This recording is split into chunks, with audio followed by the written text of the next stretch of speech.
एक एक व्यक्ति अनूठा है, बेजोड़ है, उस जैसा न कभी कोई हुआ न कभी कोई फिर और होगा।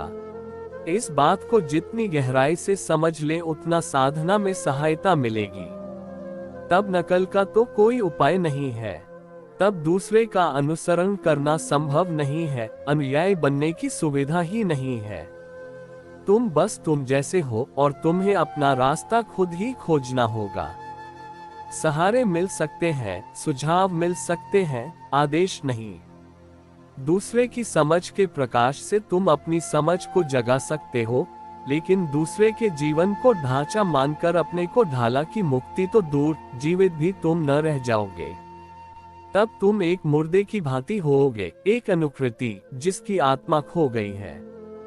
आत्मा का अर्थ है व्यक्तित्व, आत्मा का अर्थ है तुम्हारा अनूठापन, आत्मा का अर्थ है तुम्हारी अद्वितीयता।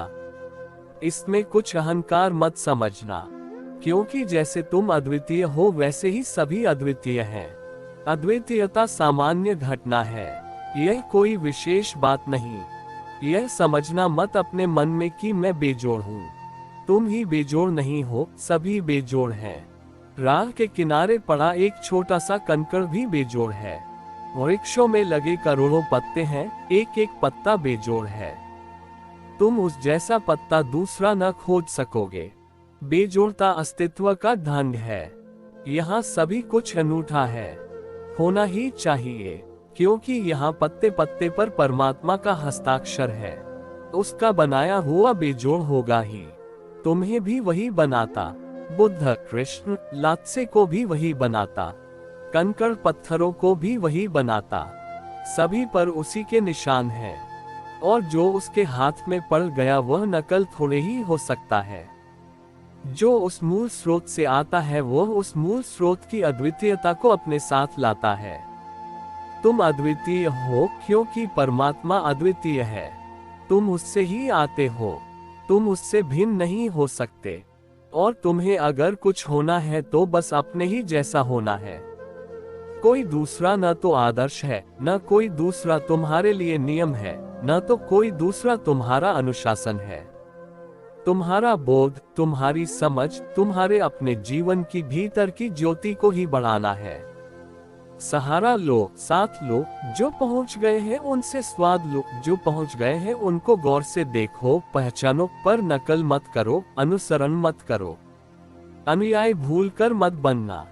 अनुयायियों से ही तो संप्रदाय निर्मित हो गए हैं। अगर तुम अनुयायी न बने तो ही तुम धार्मिक हो सकोगे।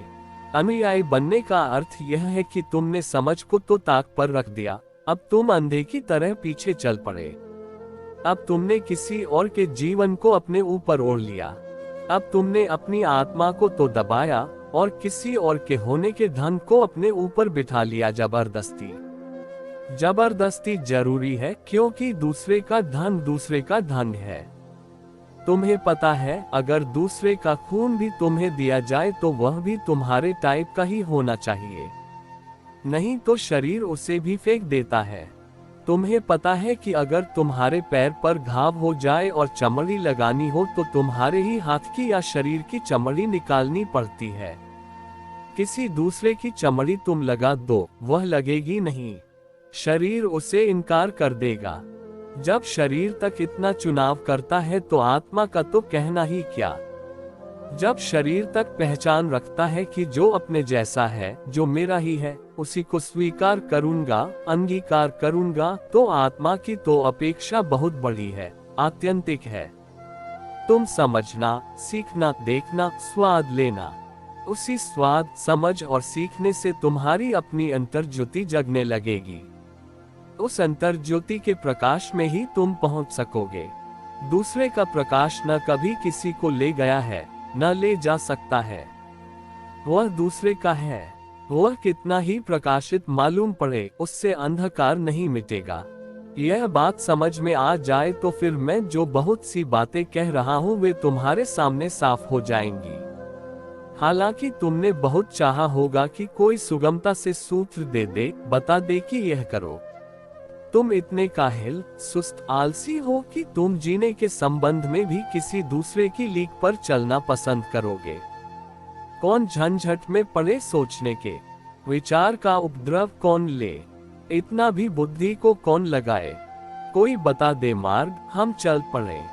तुम यह मत समझना कि यह तुम्हारी श्रद्धा से हो रहा है, नहीं, यह तुम्हारे प्रमाद और आलस्य से हो रहा है।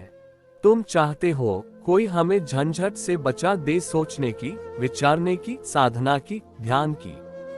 कोई कह दे सीधा साधा यह करो और हम कर लें, जिम्मेवारी छूट जाए। तुम अंधे होने को उत्सुक हो, क्योंकि आंखें खोलने में पीड़ा होती है और समझ को बढ़ाने में श्रम लगता है। समझ मुफ्त नहीं मिलती और सत्य की खोज पूरे जीवन को एक क्रांति से गुजारना है, एक अग्नि से गुजारना है। तुम चाहोगे दूसरे की बुझी राख में लौटना। तुमने देखे हैं अनेक भभूत लगाए बैठे हुए हैं सारे मुल्क में, वे सब दूसरों की राख में लौटकर भभूत लगा रहे हैं। दूसरे के द्वारा लिया गया आदर्श बुझी हुई अंगार जैसा है, राख है। कभी वहां अंगार रही होगी, वह जा चुकी है, और जिसके लिए थी उसके लिए थी। तुम्हारे लिए वह अंगार राख है। तुम्हें अपने ही अंगार जलाने होंगे, अपनी ही सजानी पड़ेगी यज्ञशाला, अपने ही जीवन का घृत डालना होगा। वह महंगा सौदा लगता है, तुम सस्ते में निबटना चाहते हो। तुम चाहते हो हमें झंझट न करनी पड़े, कोई सीधा बता दे कि ऐसा करो, ऐसा उठो, ऐसे खाओ, ऐसे पियो, ऐसे चलो। निबटारा हो जाए, जिम्मेवारी दूसरे की हो जाए। जिम्मेवारी दूसरे पर मत टालना, क्योंकि अंततः तुम ही पूछे जाओगे, तुमसे ही पूछा जाएगा और कोई उत्तरदायी नहीं है। परमात्मा अगर पूछेगा तो तुमसे पूछेगा कि कहाँ गंवाए जीवन, कहाँ खोया सारा अवसर। तब तुम यह न कह सकोगे कि हम दूसरे जैसे बनने की कोशिश में लगते रहे।